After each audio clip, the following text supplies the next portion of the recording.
one of the features of Jewish sources, literary sources, is that they exist on many levels simultaneously.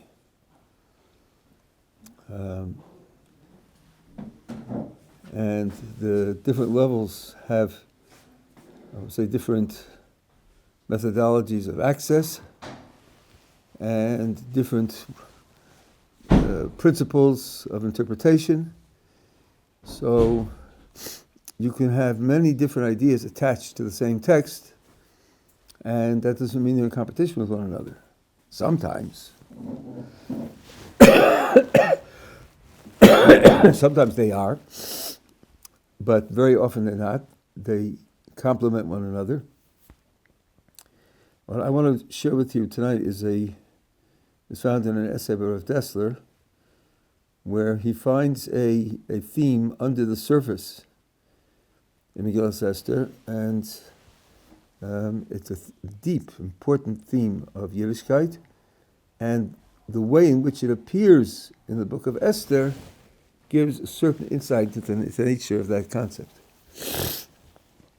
Now, Rabbi Esther is basing himself on certain midrashim, and there are other midrashim, and this analysis that he's presenting won't work according to all midrashim, but it's not designed to do that. These midrashim are expressing this particular idea, and other midrashim are expressing other ideas. The Megillah starts with a celebration, a banquet that Achashverosh hosted for 6 months. He knew how to party. Even Los Angeles could learn something from that.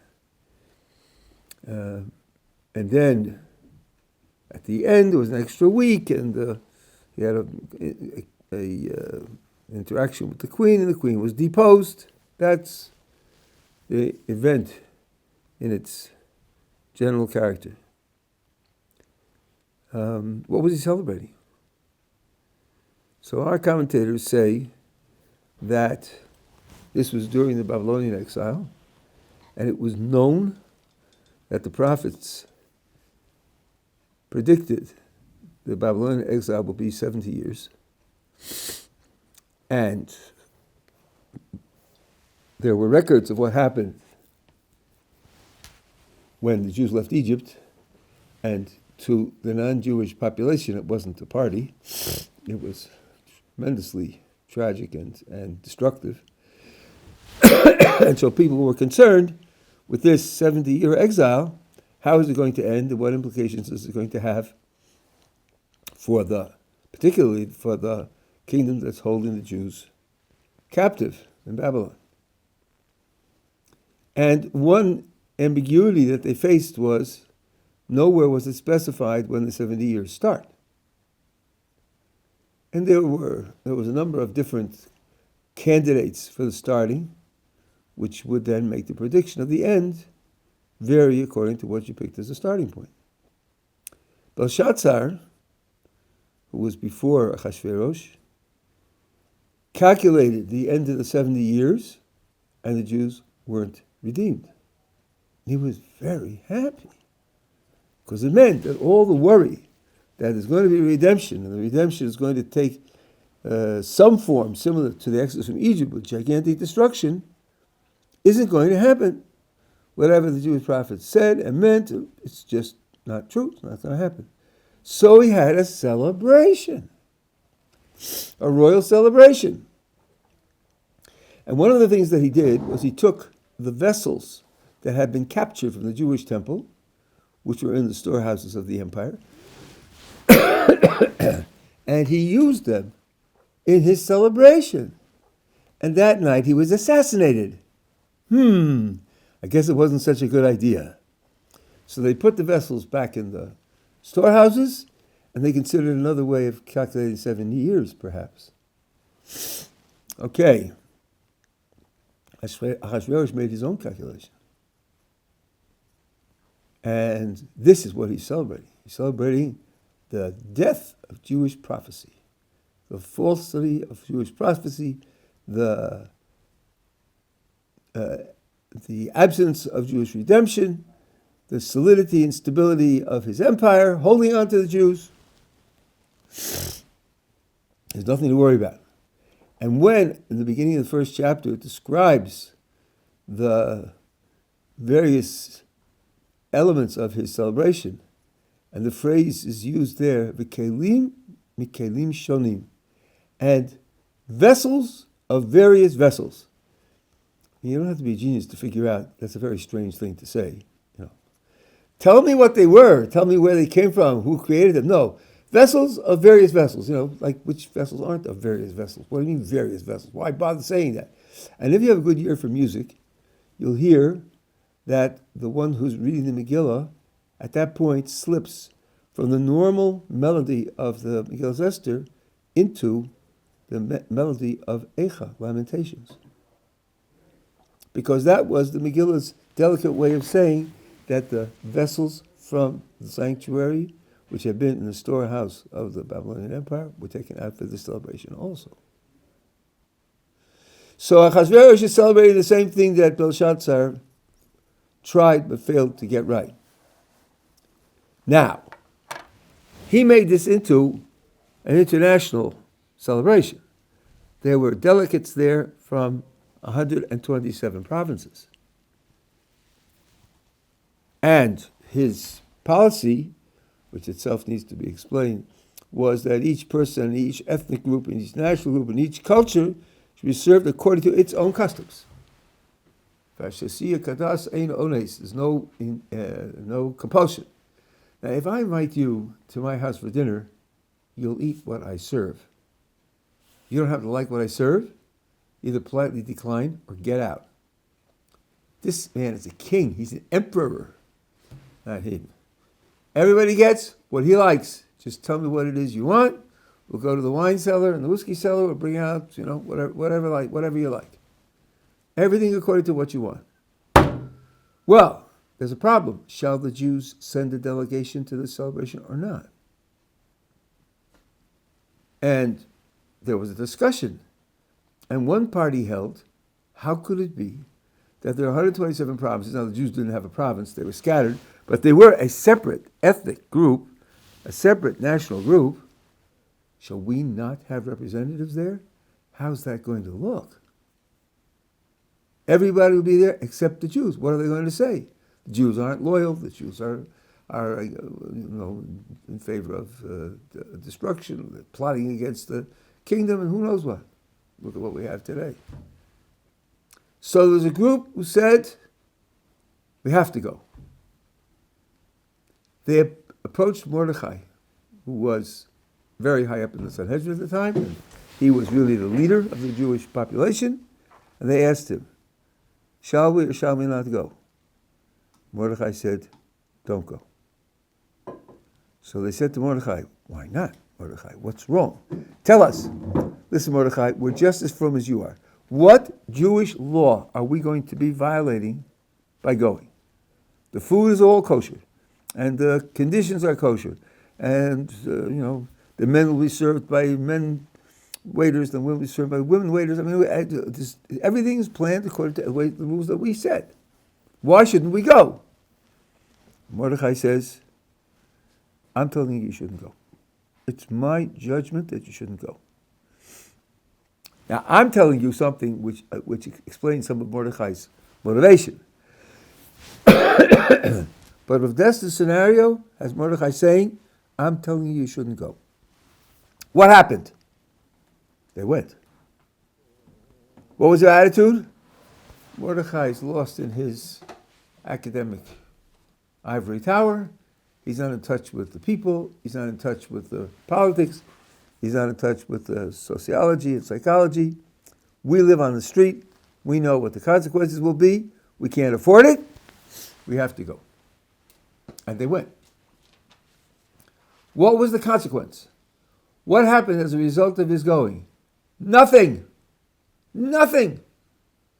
Life went on exactly the same way as usual for years. Now, Rav Dessler asked the following question. If we had been there, what would we have said? We would have said, Mordechai's out of touch. Even if he were expressing some godly Torah idea, but look, see the results. Nothing happened to us. Nothing happened to any Jews. No anti-Semitism, no prejudice. Clearly, what we decided to do was right. What Mordechai was telling us was wrong. He's out of touch with the reality that we have to deal with. Okay, years later, Haman becomes prime minister. And Haman has a vendetta against the Jews, and he gets the king's authority to... I'm sorry, one step before that. He becomes prime minister, and the king makes a law that everyone has to bow down to Haman. Now here too, there are midrashim of various types, but Rav Desta is going with the midrash that this was a political law, only a political law. Haman wasn't a god himself, and he didn't wear a god around his neck, like other midrashim say. No, it's just a political law to show political subservience to the prime minister. And everybody is bowing to Haman, except, guess who? Mordechai. So the same people go to Mordechai and say, Mordechai, what are you doing? You're violating the king's law in the capital, in the vicinity of the palace, where the king guards are all around. This guy Haman, who knows what his mental state is, his emotional state. We have some idea of his terrible spiritual state. You're playing with fire. And you're a Jew. You're going to put us all in danger. Now tell us, Mordechai, is there a Jewish law that says we can't bow? We won't bow either. We'll join you. Just tell us what law requires us to do this act. And we will forget about the danger. We'll put it aside. Mordechai says, it's my judgment that you shouldn't bow. My judgment. They're horrified. They, of course, do bow. What's the result? A decree of annihilation on the whole of the Jewish people. And again, Rav Desta asks, what would we have said if we had been there? Not only is Mordechai living in his ivory tower, but he's a danger to the whole Jewish people. He doesn't bow, and the decree of annihilation for the whole people? What more proof do you need that Mordechai is drastically and dangerously wrong? Now, says Rav Desta, with 20/20 hindsight, we look back and say, the Mordechai was right, and they were wrong. But they didn't know that. They didn't know that. And they didn't see that. And that, he says, is one of the lessons of what's called Das Torah. Das Torah means Torah judgment about an issue, that those who possess it may render decisions which to those who aren't equal experts in Das Torah will not only look wrong, but look demonstrably wrong. Look at the consequences. Look at the outcome. What more do you need to see that the decision was wrong? And it could be they're getting completely incorrect. So when we say that it's a Jewish requirement to follow Das Torah, don't make the mistake of those people who looked at the consequences to prove whether or not the person with Das Torah was correct. Take it that since he has Das Torah is correct, no matter what it looks like. That's what Rav Desta writes in his essay. Now, I want to carry out the idea a step further. I really believe that Rav Desta meant this, and I'm sure that he, would be happy with the extension. You have a blue book there. Take the Chumashim, and I'll thank you, and I'll show you where this is.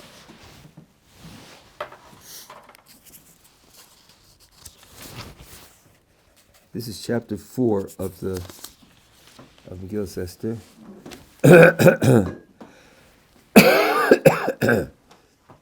This is on page 1255.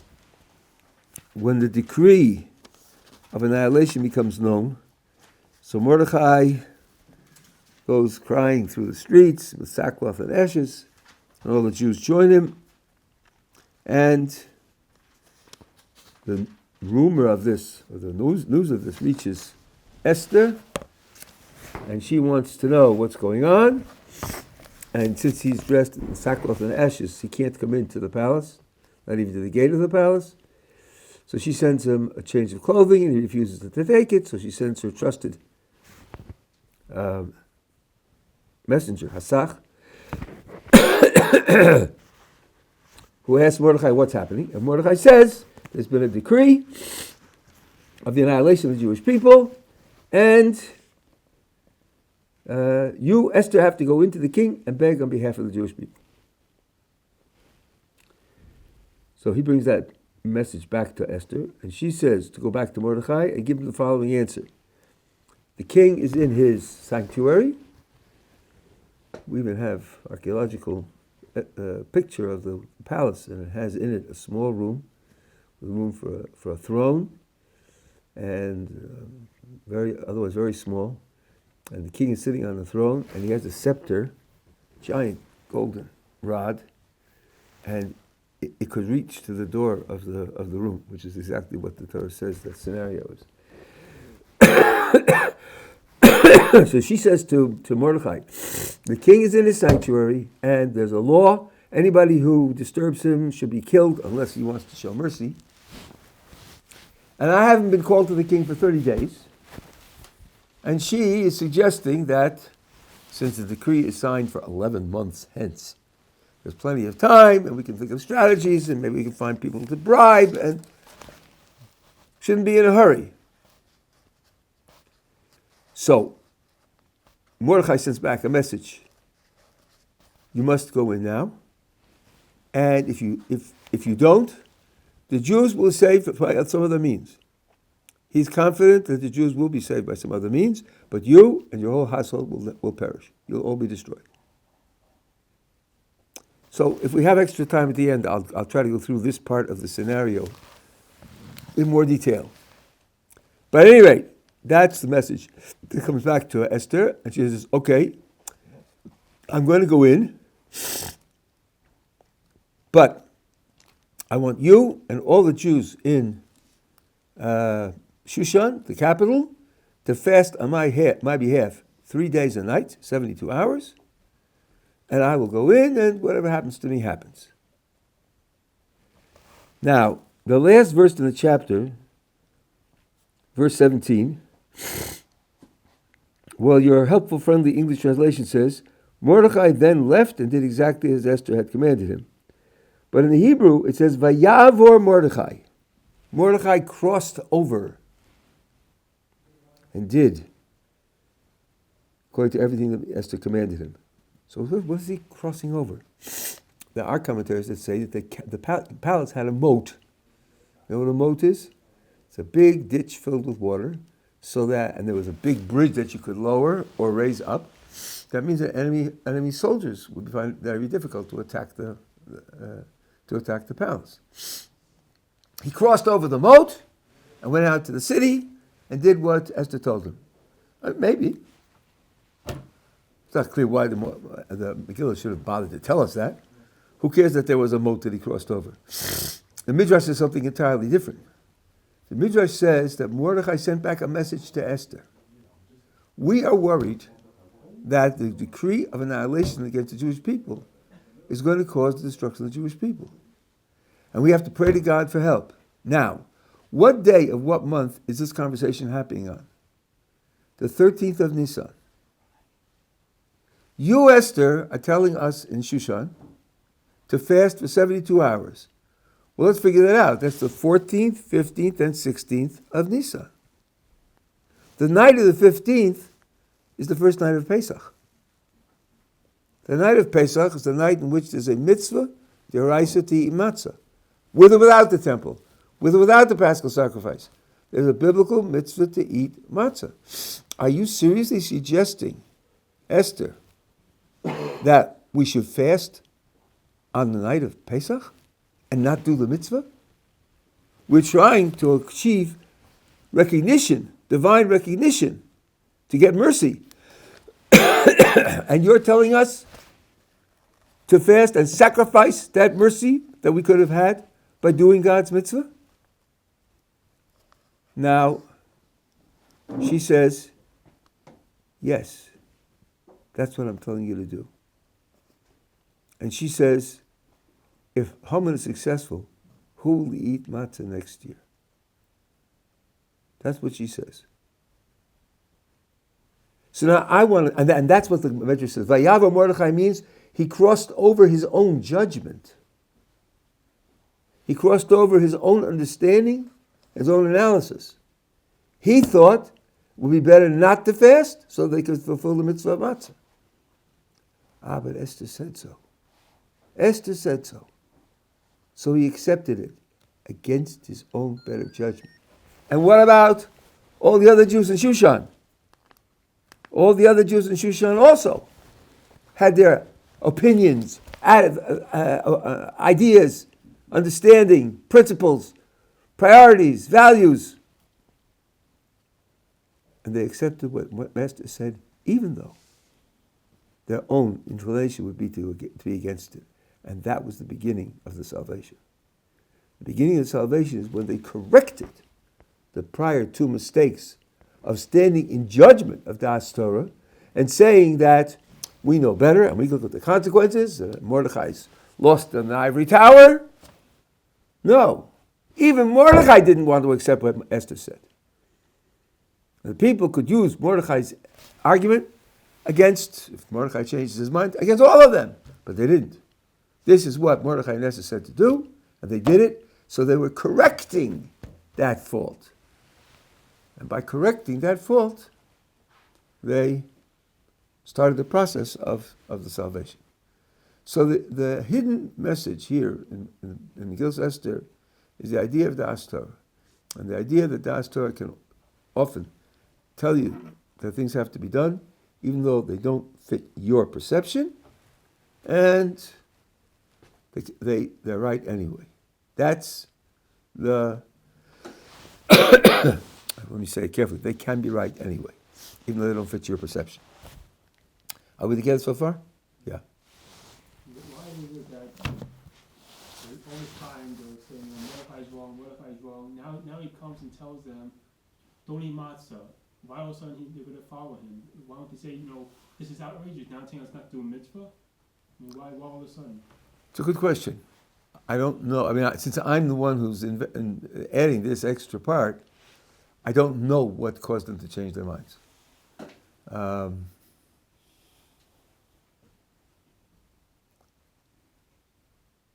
there wasn't much time. But I can tell you the symptom of it. When Mordechai says to Esther, the Jews will be saved anyway. It's only a question of whether you will survive or you won't survive. How did Mordechai know that? And the answer they give is, it says in the Megillah explicitly, when he put on sackcloth and ashes and started to wail in the streets, so did all the other Jews. So you see that they followed his example, and they were struck by an imminent, infinitely large tragedy. Now, why that should have had the consequence of changing their minds about their reluctance to accept what Mordechai had said, I don't know. I don't have any more detail than that. It's a good question. I'll have to think about it or ask others and see if I can come up with something. Yeah. Yeah, Rabbi, just to cover the story, because I've already been through this part with different rabbis, with like Rabbi Madal and Rabbi Kaplan. They mentioned like the tradition to have a feast. One said one because to prove the power, like to show the power. Another because of the move in capital. So they moved the capital. They built the throne in the Shulchan, moved the capital, and because of new capital, he wanted a celebration to show off, and this is why it was 6 months. And now the third reason is for destruction. Do they combine? Do they correlate? Do they disagree with one another? How does it work? I'm not sure, but what you're describing isn't hard to reconcile. Why did he wait till the middle of the third year? Why didn't he move the capital in the first year and celebrate in the first year? It could be that he delayed the celebration of the capital and everything else till he knew that there wasn't going to be an exodus and everything be destroyed. This reminds me of a very famous question of the Chazon Ish and the answer of the Chazon Ish, even though there are other answers. It says that God didn't take them straight to the Philistines, lest they see war, and go back to Egypt. So he took the long way around to go into Eretz Israel. So the Chazon Ish asked, wasn't it that they had to receive the Torah at Sinai? If they'd gone straight into Eretz Israel, they wouldn't have gone to Sinai. So what do you mean they would have seen war and so forth and so on? So the Chazon Ish says, that's why HaKadosh Baruch Hu chose Sinai to give it. Had there not been the problem of they seeing the Philistines going back to Egypt, he could have given the Torah in Israel. He gave it to Sinai because of that. So here too, I could say that he waited for the third year to have those celebrations, because in the first 2 years it would have been too difficult, too chancy to celebrate something which is going to be overthrown and overwhelmed, in 6 months. 1 second, let me take some insulin here. Yeah. You had a question? I'm just looking at the words you said. Mordechai's reason to the rest of the Jews not to bow down, did he say because I think that, or did he say because it says in the Torah you shouldn't bow down to other people? So, okay, you're asking the question well, because I specified this is going according to the understanding that Haman didn't declare himself a god or wear a god figurine around his neck. Actually, there is no prohibition of bowing down to other people. Moses bowed to his father-in-law, after all. That's Moses bowing. He's the king of the Jews, and he bowed to his father-in-law. It's a matter of showing respect. Just a matter of showing respect. We think of prostrating, and we hear that in the religious context, and we think it's worship. No, it's just a way of showing respect.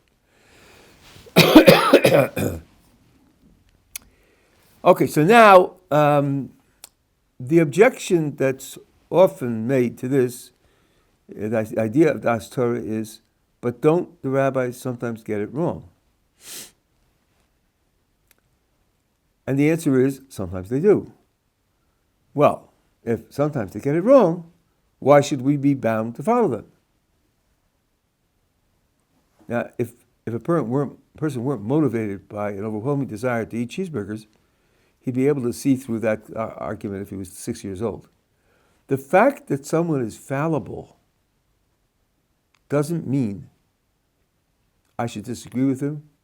It doesn't mean that I'm not bound to do what he says. In order to justify my not listening to him and my not being bound, I have to be able to know on which occasions he's making a mistake. Not enough that he sometimes makes a mistake. Let's suppose that he's right 80% of the time. And if I make judgments on my own, I'm right 20% of the time. Shouldn't I listen to him even though he makes mistakes?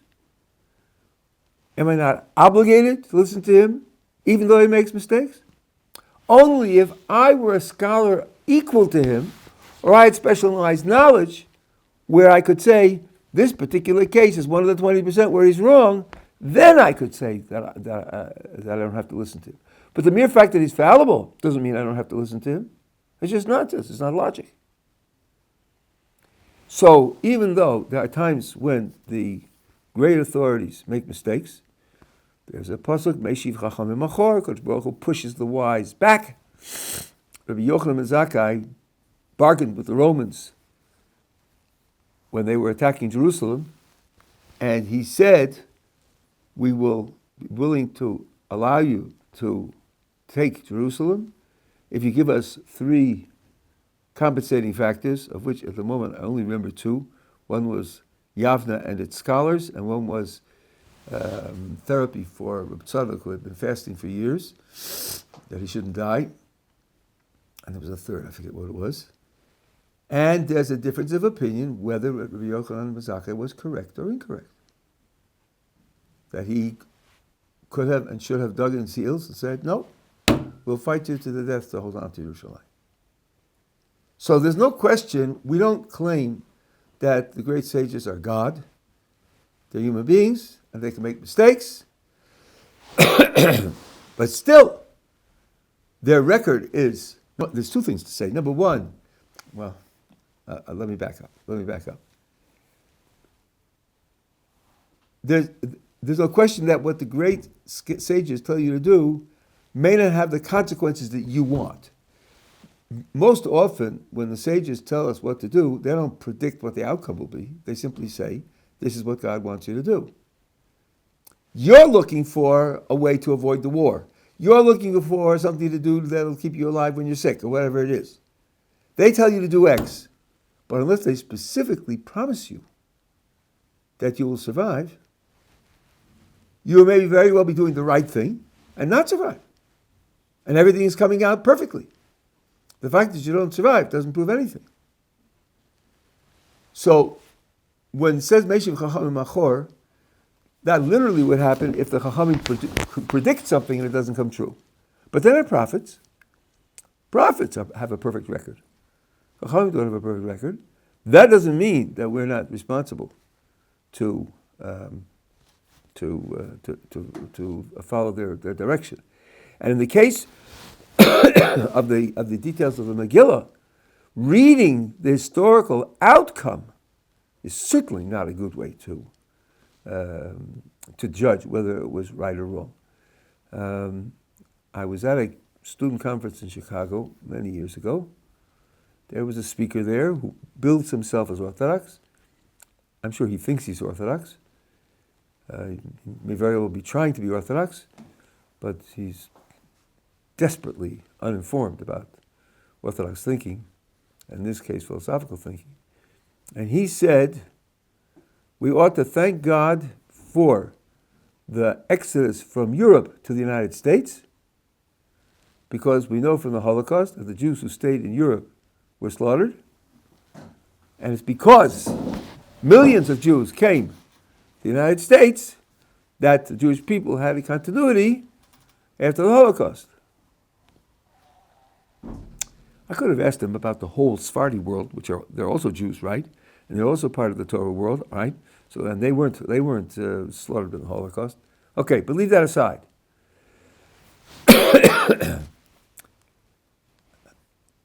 I tried to talk to him afterwards and ask him the following question.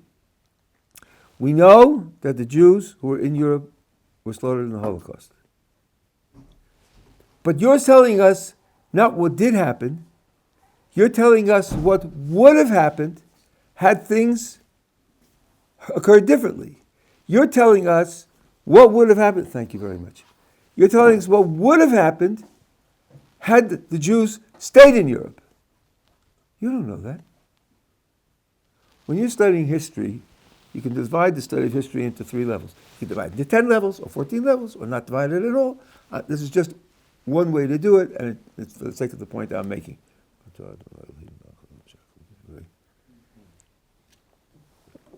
I have doctrines. I just don't want to have extra necessary doctrine. One question about history is what happened. There are some disagreements about what happened. A second is what caused what. Was the cause of the First World War economic, political, nationalistic, combination?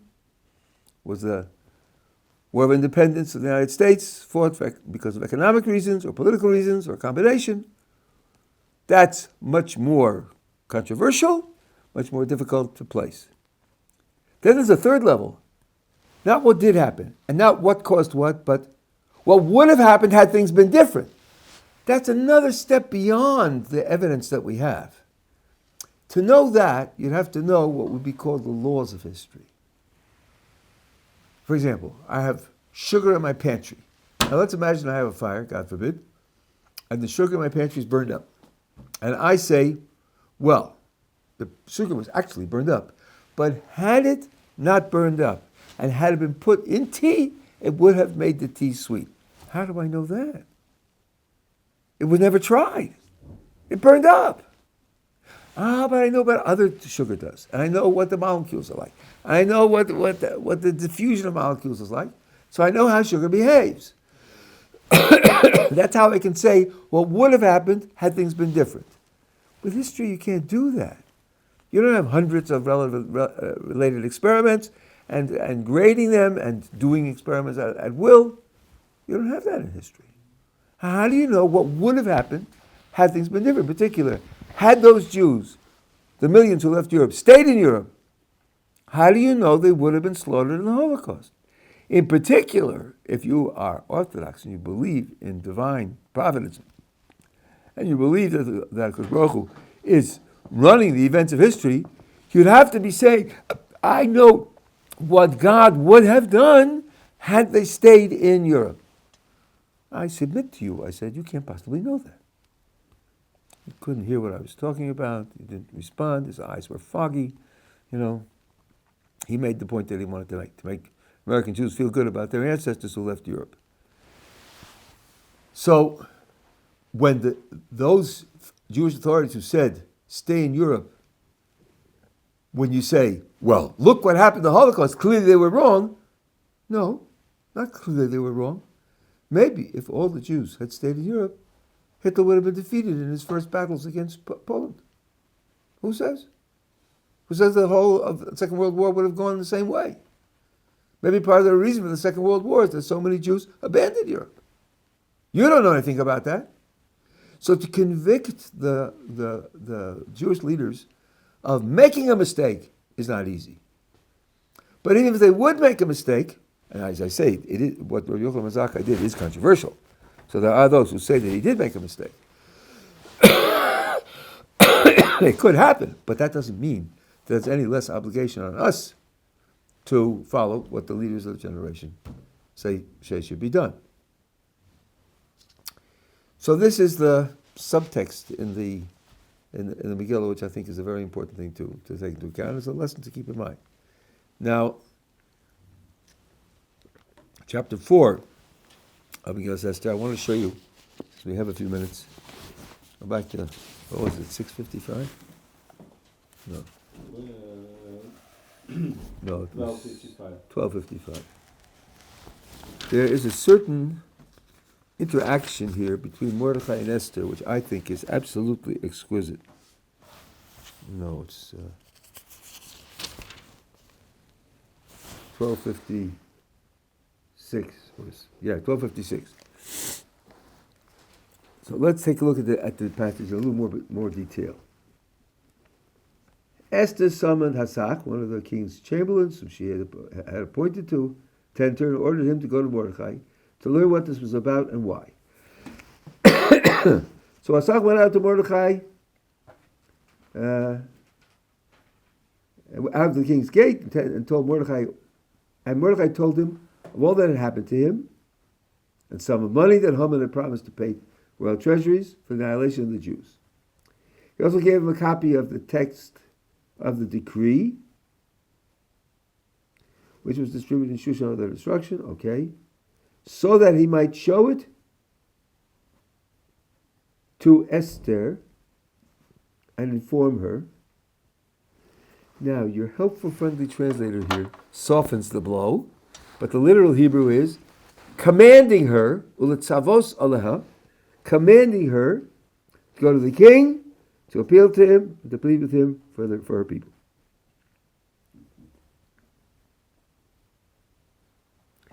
Hasak comes and tells Esther what Mordechai said. Esther told Hasak to return to Mordechai with this message. All the king's servants and all the people of the king's provinces are well aware. If anyone, a man or woman, approach the king in his inner court without being summoned, there's but one law for him, that is to be put to death, except for the person of the king shall extend the golden scepter so that he may live. I have not been summoned to come to the king for the past 30 days. Now, Mordechai's response to Esther is very bitter. And frankly, I can't completely explain it, but we have to register what we can from it. They related Esther's words to Mordechai, and Mordechai said to reply to Esther, do not imagine that you'll be able to escape in the king's palace any more than the rest of the Jews. Wow. There's a decree of annihilation. Mordechai is saying, Esther is imagining that all the Jews will die and she'll escape because no one knows she's Jewish. Really? That's what Esther imagines? Doesn't bother her that all the Jews are going to be annihilated? For if you persist in keeping silent at a time like this, relief and deliverance will come to the Jews from some other place, while you and your father's house will perish. And who knows whether it was just for this moment that you attained the royal position. What is motivating Mordechai's bitter accusation? Now again, I can't explain the whole thing, but I think I know a bit where he's coming from. She's pleading for time, right? Well, Mordechai sent her a signal. When Esther wanted to find out what was wrong, she sent Mordechai clothes, and he refused to take them. Why did she send them clothes? Because you can't come into the king's palace, the gate of the king's palace, with sackcloth and ashes. What signal was he sending her? He was sending the signal that it's now or never. I can't take off a half hour to come and tell you. It's a matter of minutes and hours. And she's saying, I haven't been called for 30 days, and there's plenty of time. How did you miss my signal, Esther? I sent you a clear signal that there's no time. I even told you about the money that Haman offered to pay the king, so you know that bribery is not going to help. I'm showing you how desperate it is, and you're asking for time. You know why you're asking, Esther? Because you're out of touch. You're out of touch. You're in the palace, and you're not feeling what's going on with the Jews in the street. Enough. Not that she's indifferent and she doesn't care if the Jews will die. I can't explain that. Maybe that's just hyperbole. But he is reacting to something that she really missed. Okay. Now, and remember, the message that he first sent back with Hasach was, tell her about the decree and the money, and to command her to go into the king. And she refused the first time round. Okay, so then she sends back, as I told you. Okay, you're right, I'm going in. We want to have a fast. And 3-day fast. And then Mordechai sends back to her. This is in the Midrash. But that's the 14th, 15th, and 16th of Nisan. We're not going to eat matzah. How can we violate God's commandment? And now the message she sends back to him, Mordechai, you missed your own signal. You sent me the signal that it's life and death now, that every minute counts now. For life and death, you violate mitzvahs. No mitzvah can stand in front of life and death, except for the 3 that you have to die for. And fasting is the way that we can express our tshuva so that we can save the lives of the Jewish nation. So she sends back to him that he missed his own signal. And then she says, well, that's why I try and change the translation. And it says, Mordechai crossed over and did everything that Esther commanded him. Look at the symmetry here. Mordechai sends a message to Esther to command her, and Mordechai does everything that Esther commands him. Don't you see here a dovetailing between the two of them? Each one of them misses part of the picture. Each one has to be corrected by the other to get the whole picture. Each one is open to hear the correction of the other. And it's only through the combined perception of both of them, which was achieved by each one receiving correction from the other and each one receiving command from the other, that the actual salvation takes place. I think that's an exquisite example of how husband and wife work together. Assuming they're husband and wife, according to it, and if it's not husband and wife, so then it's father and daughter, whatever it is. From the point of view of deeper Jewish Torah, it's male and female. That a shleimus, a perfection of operation requires a male principle and a female principle working in coordination with one another. And here you have an exquisite example of it.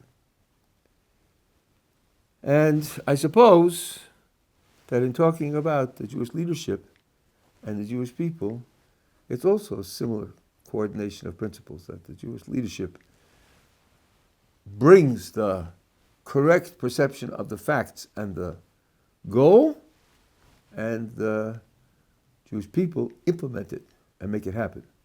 And without both, the salvation is not going to be successful either. So it's a question of coordinating these two features and bringing them into harmony with one another. And that's part of what Das Torah is supposed to achieve.